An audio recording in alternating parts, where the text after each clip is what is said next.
Hey, everybody, welcome back. John Keating here. That's 70s Card Show. And fresh off the boat, as they say, from Boston, Massachusetts. Logan Airport was my point of origin today, but yesterday it was my destination. Yesterday morning, I spent 24 hours at the Shriner Show in Boston, Massachusetts. I go to card shows. Oddly enough, I go to more card shows away from home than I do home. It's just the way the schedule works out.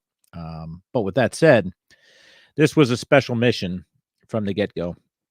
I had in my plans about a month, last month and month and a half, to hit 2 out of 3 card shows over the this time span.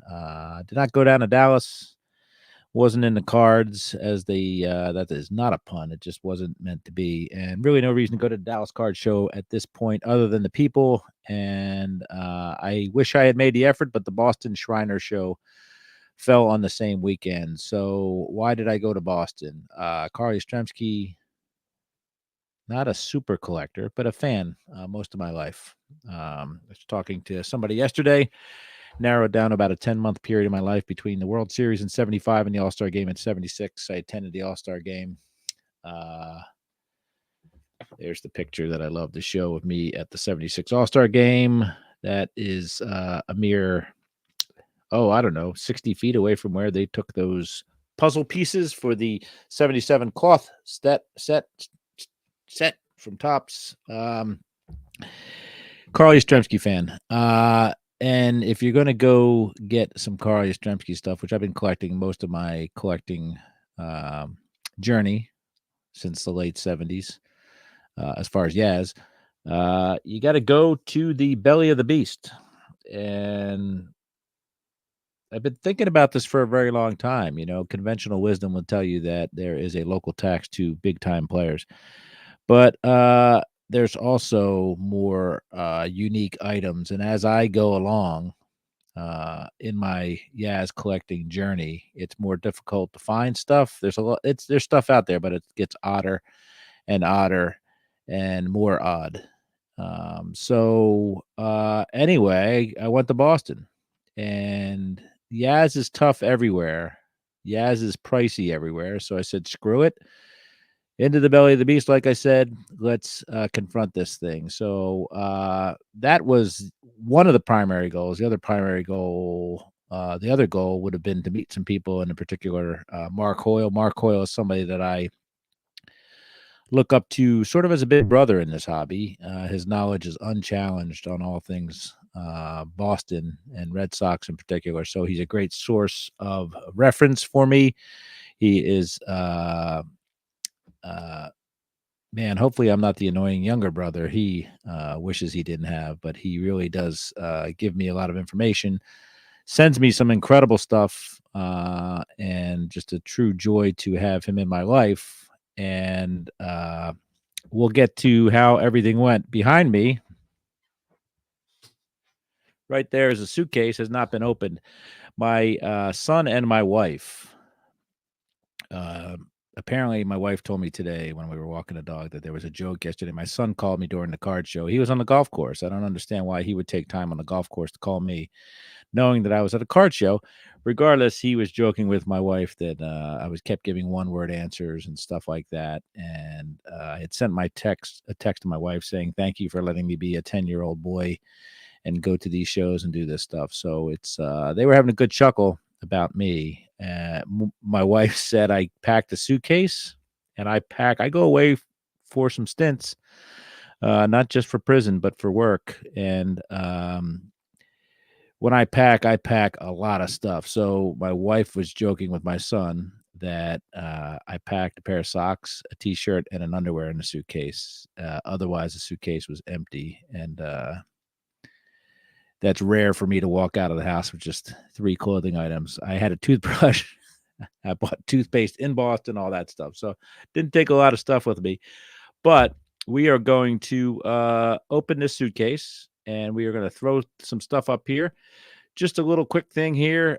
It cost me a grand total of $54 plus $48 to fly and stay in Boston for a night. I have hundreds of thousands of hotel points, hundreds of thousands of airline points, and the rental car people don't give you points; they give you free rental car days. So I paid $54 in gas and $48 to park my car at the airport overnight. So I spent a lot of time on airplanes, a lot of time away from my family, and one of the residuals of that is that I am earning points and miles and all that stuff. So 32,000 miles at the Marriott Courtyard, or 32,000 points it cost me.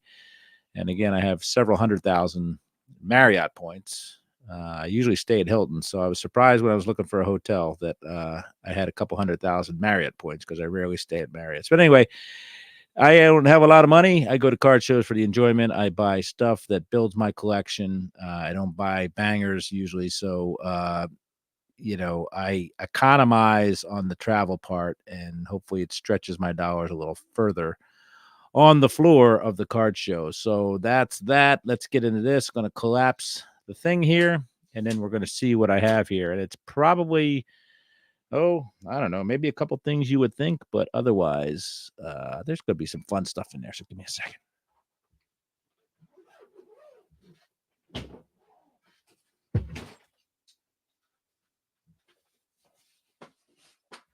All right, so I have a box that I carry with me mostly wherever I go.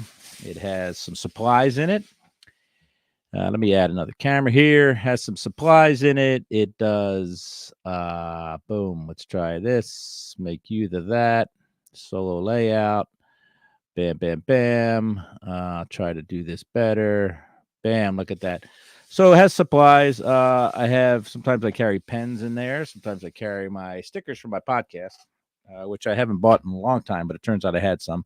While we're talking about that, met some people that I met before, and some friends of mine that it was a joy to see. Dan, of course, Mike from Junk Wax Hero, Sammy Thunder was there. Dom, of course, one of my favorite young collectors because he knows a lot of stuff about vintage cards, and it's a joy to hear him talk and get some information from him. Picker Jim was there. Ed Green, one of my favorite people as well. So, and a couple other folks that I hadn't met before.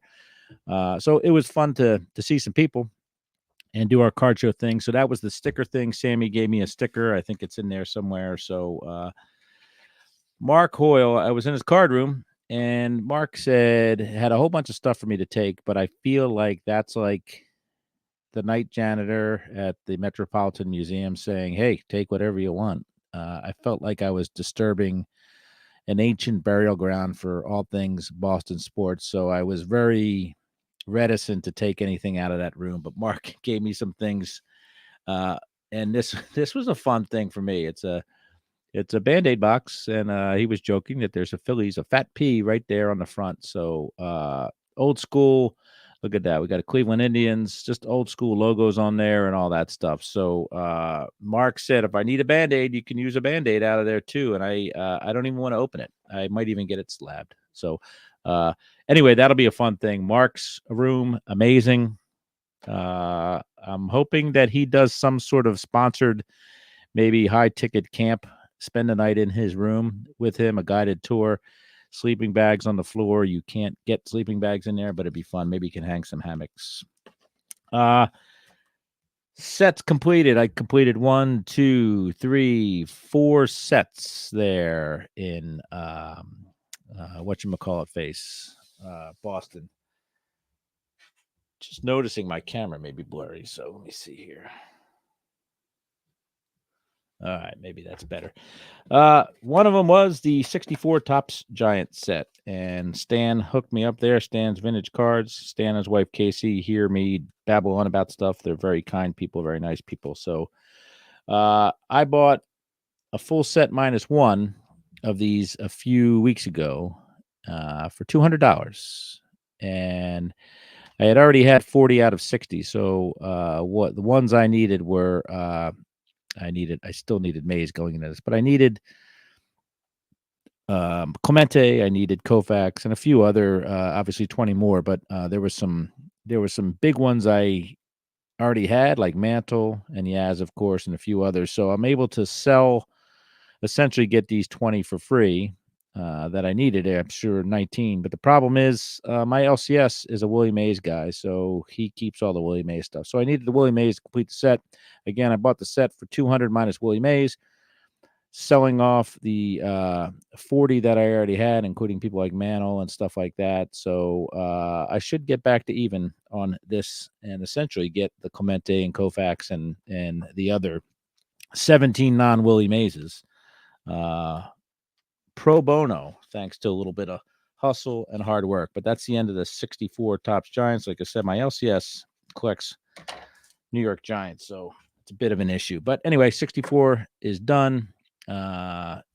Opportunity came for me to knock out those 20 cards, and we did.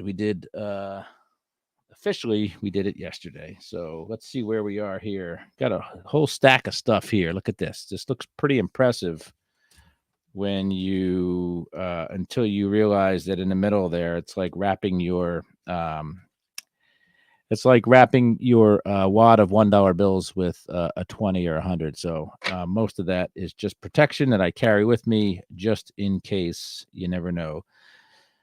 Picked up a 71 Topps scratch off Carl Yastrzemski. These are different than the 70s. I had the 70. The 71s are different. This was a little pricey, but it was Yaz when Stan wasn't looking. Casey, his wife, cut me a deal on this.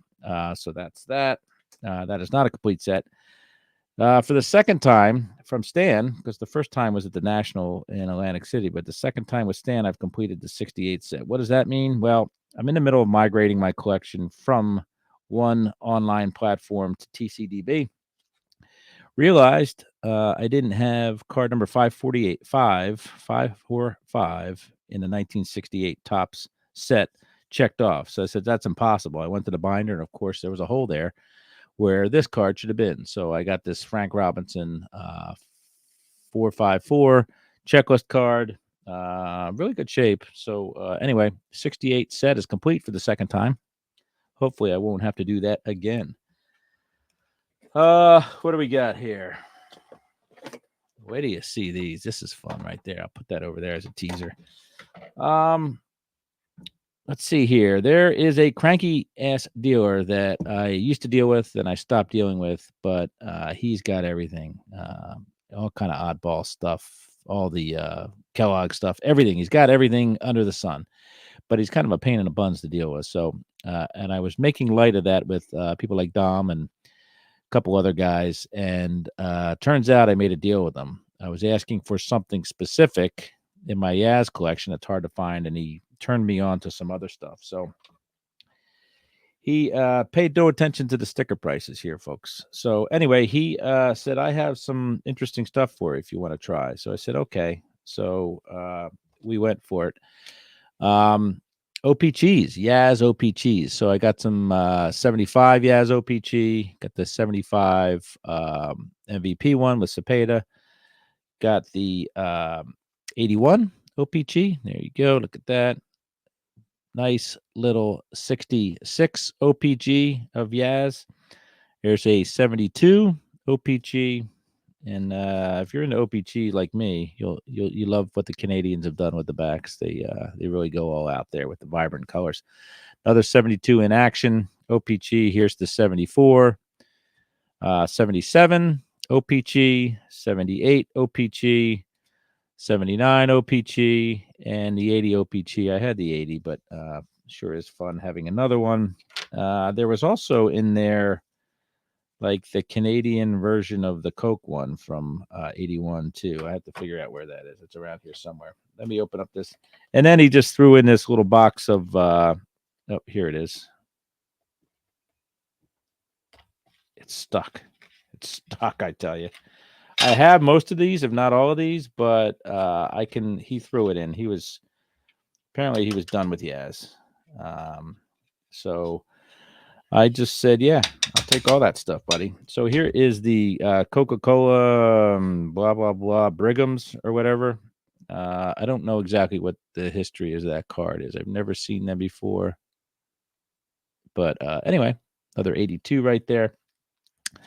Here is something 86 Sports Designs.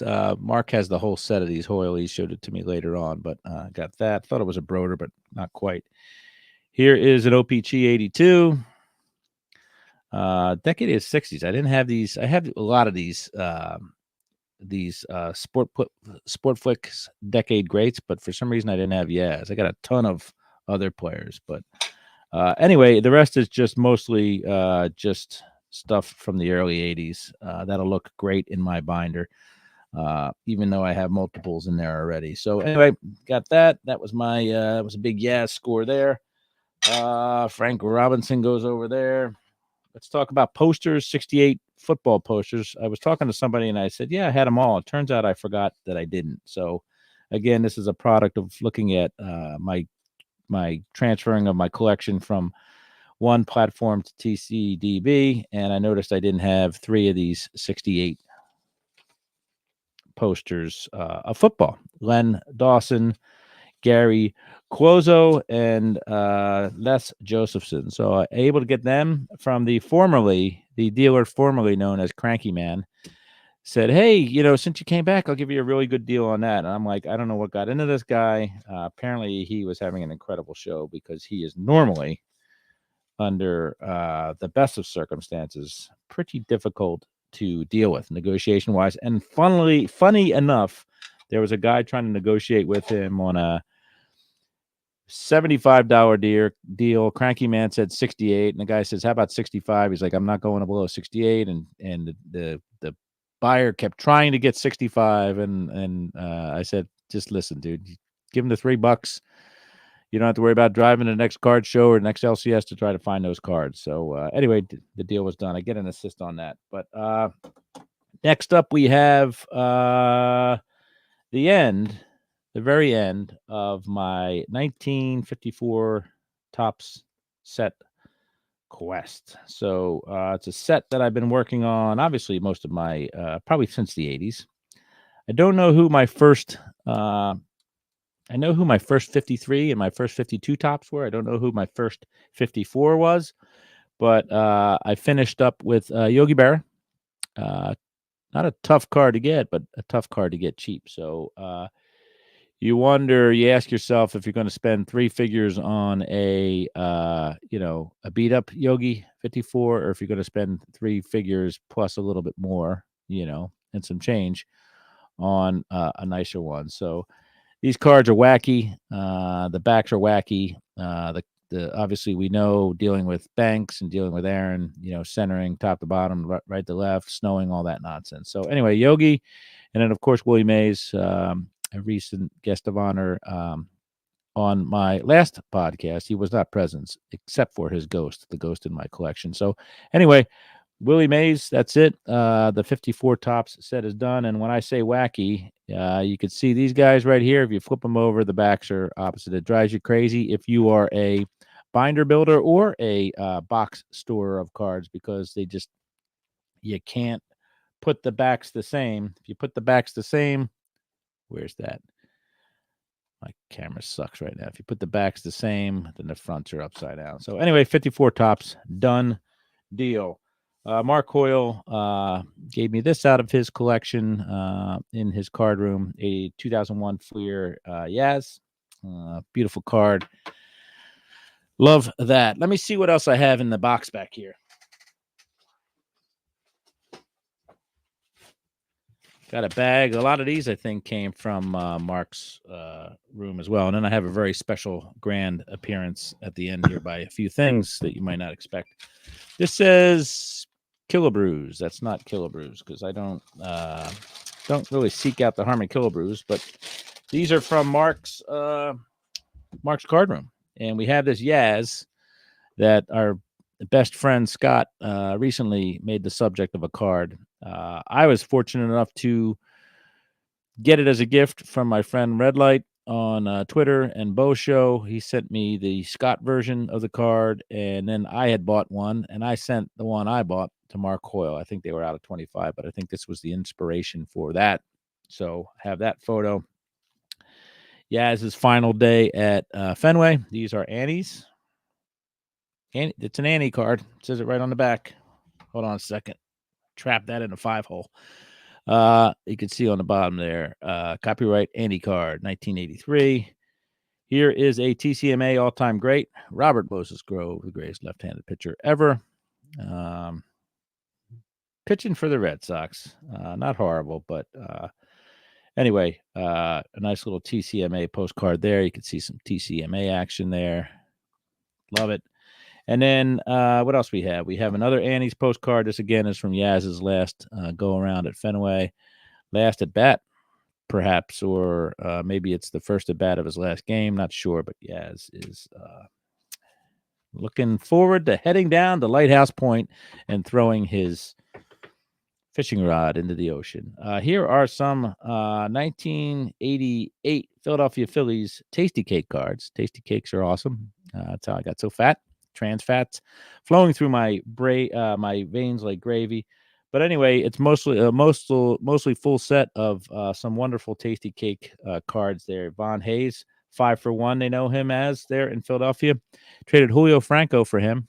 I think we also gave up Manny Trio, possibly Sid Manji, possibly George Vukovic. I don't know. I don't remember all of it, but Julio Franco essentially went to Cleveland for this fella here. Kevin Gross. I was at a game where Kevin Gross was pitching and got tossed out of the game for scuffing the ball. Didn't know that till we got home because we didn't have phones back then. Steve Jeltz, the first major leaguer ever born in France. Mike Maddox, almost as good as his brother. David Palmer.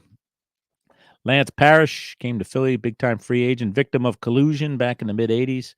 Came to Philly, got a lot of crap thrown his way. Michael Jack Schmidt, the greatest third baseman ever to play. And if you watched It's Always Sunny in Philadelphia, also the leading white guy home run count career-wise, which may or may not be wrong. Lee Elia, he's there. He's managing. He's famous in Chicago. And if you don't know, if I haven't shown this enough, he signed my mom's yearbook in 1955. He was a friend of my mother. They went to high school together. They graduated together. And if I'm not mistaken, old Lee Elia tried to hit on my mom here in the yearbook. Let's see what we got here. See if we can find Lee Elia's signature. Thinking about sending this to PSA.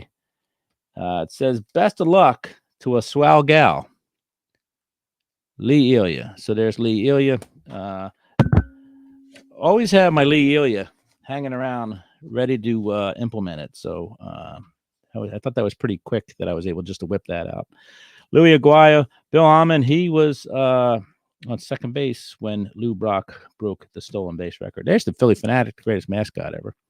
Phil Bradley had a great career till he came to Philly. Jeff Calhoun, Todd Froworth, Bob Denier, he sucked in Philly, but apparently he is a Chicago legend. Shane Rowley started with the Mariners. Wally Ritchie, Darren Dutch Dalton, Milt Thompson, Greg Gross, Don Carmen, Bruce Ruffin, Michael Young, not the Michael Young. There's the 1988 Philadelphia Phillies. They probably, they may not have won a game.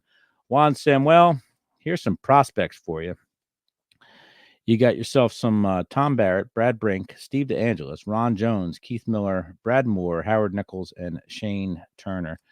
Chris James, his brother, Craig James, played in the NFL, I believe. And there is the Teak, Kent DeColvey, pitching on the mound. So there's some stuff from the Hoyle collection. Love it, love it, love it. Put that over there.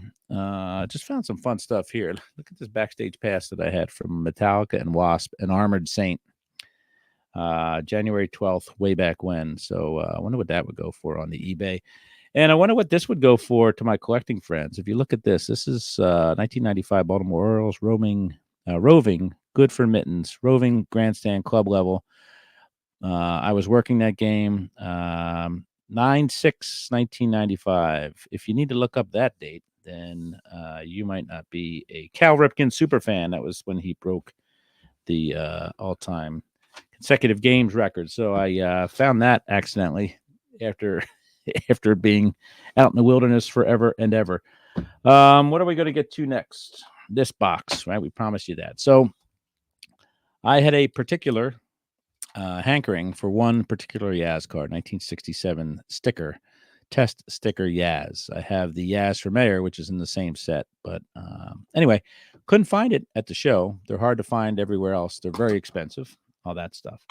So we went to Sports World, the card store. Dan, myself, and Dan's Vintage PC, if you don't know. Dan, myself, and Mark went there after the show. It's in Saugus. I haven't been in Saugus since the late 70s when my family went on a vacation. And we couldn't stay downtown, and we had to call hotels. And back then, you used to have the car would pull over, and Dad would get out with a bunch of dimes and look through the phone book and start calling. And we would sit there all the thither in the station wagon, wondering if we were going to be able to find a place to hunker down. You didn't just drive around, look on your iPhone. You had to call people in the phone book. So anyway, that's the last time I was in Saugus. Sports World is in Saugus, and I was able to find a complete, well, not a complete set, a -4 cards from this 67 Red Sox test sticker set. So let's go at it here. There is Dennis Bennett. Why don't we go backwards? Here is the Red Sox pennant.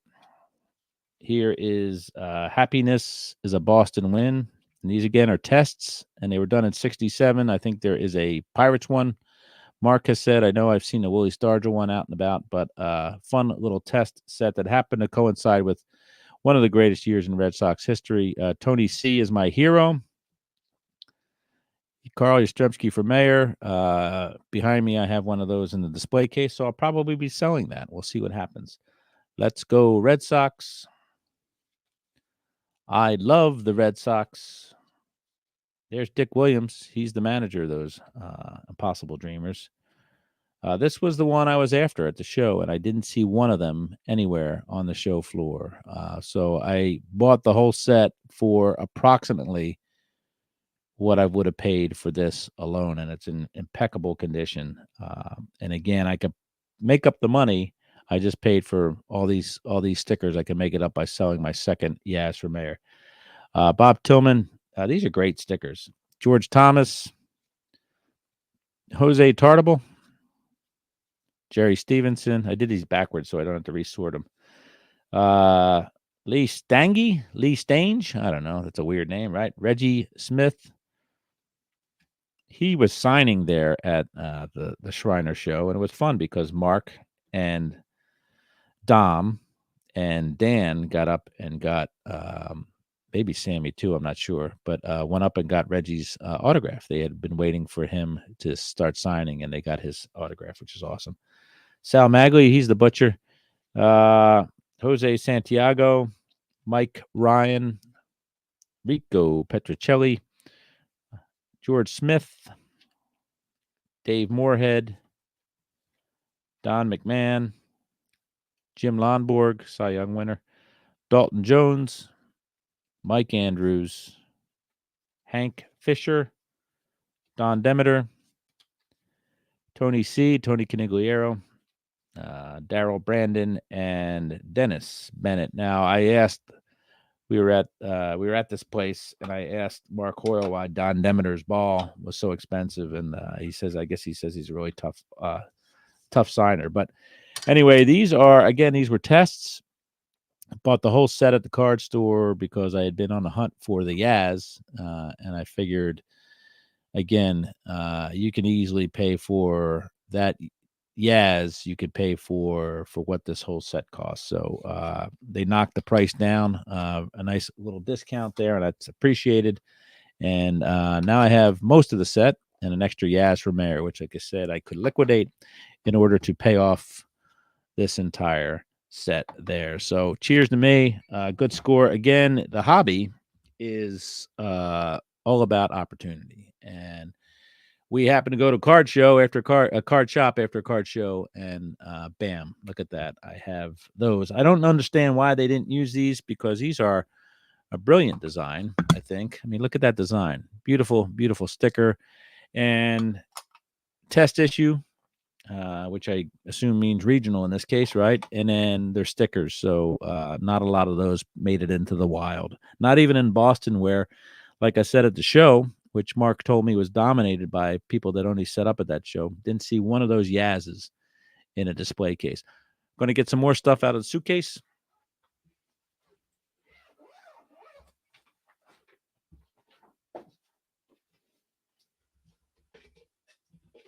There's some good stuff in here, people.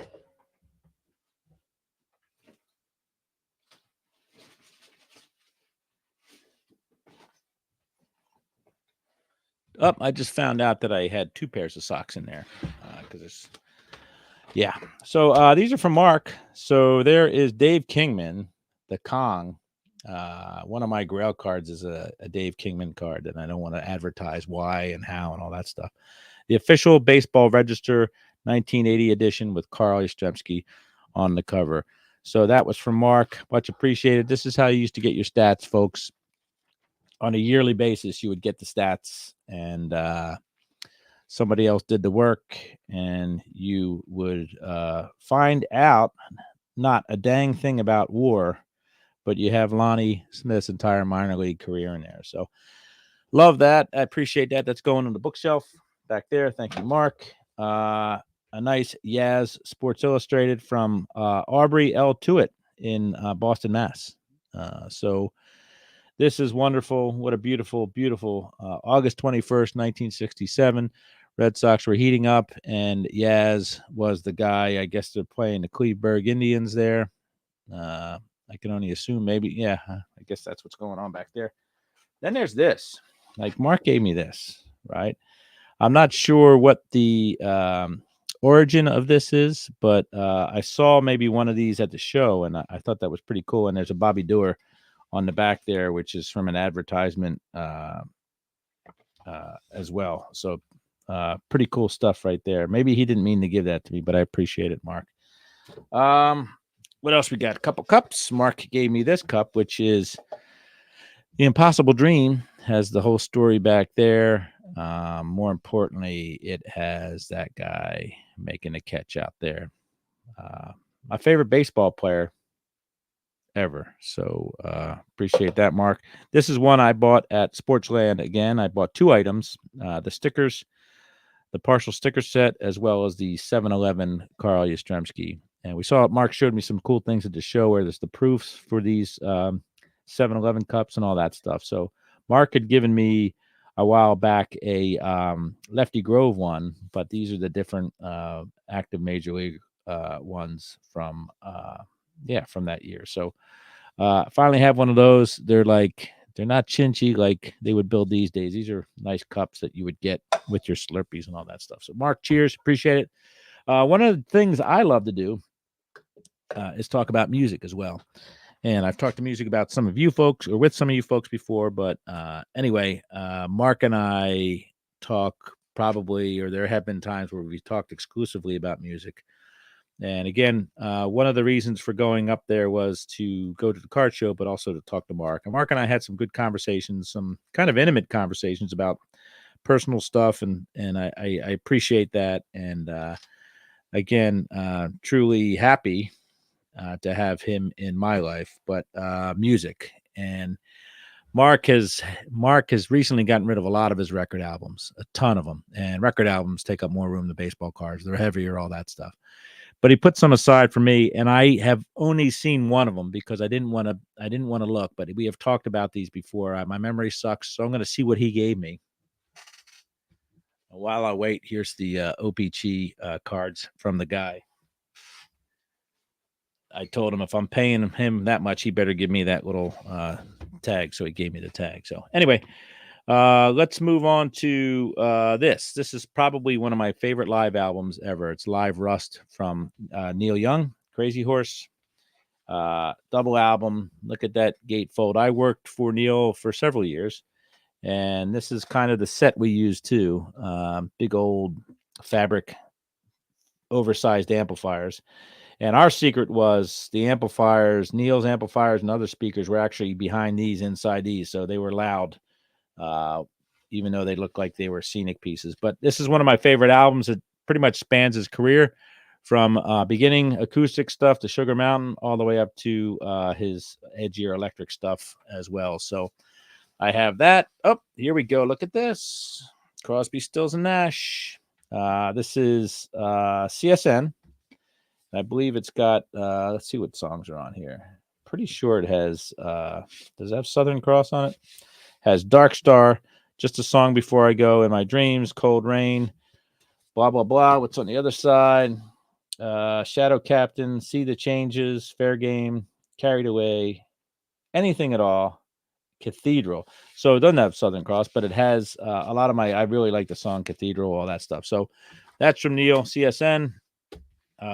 Another Neo album here. Time Fades Away. Look at that crowd. That looks like it is the Cow Palace in San Francisco. So another album, a Neil Young album there. What do we got here? After the Gold Rush. Now, if you look at this album, Rust, Live Rust, my second favorite Neil song is the live recording of After the Gold Rush on there. And this is the album taken by Neil Bernstein, this album cover. He's from Philadelphia. There's old Neil. So great songs on here. Sorry to bore everybody, but love it, love it, love it. Here's another Crosby, Stills, Nash. This is just Crosby and Nash right there. He got that at Stereo Jacks for $1.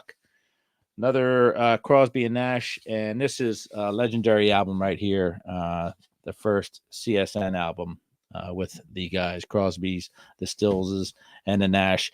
They have a regret about this was taken and they were out of order. And when they went to go retake the picture, supposedly the house had been torn down. So they used the Nash, Stills, Crosby lineup there. But if you look in this album, that looks like Dallas Taylor, the drummer on the back there. If you look at this album, it's got some big boy songs on it, including Marrakesh Express, Sweet Judy Blue Eyes, Guinevere, You Don't Have to Cry, Pre-Road Dawn, Wooden Ships, Lady of the Island, Helplessly Hoping, Long Time Gone, 49 Bye-Byes. I'm going to tell you, I've said it before, Helplessly Hoping is the perfect song and my favorite CSN song by any margin. So anyway, that's my weekend. I got myself some albums. I got myself plenty of cards.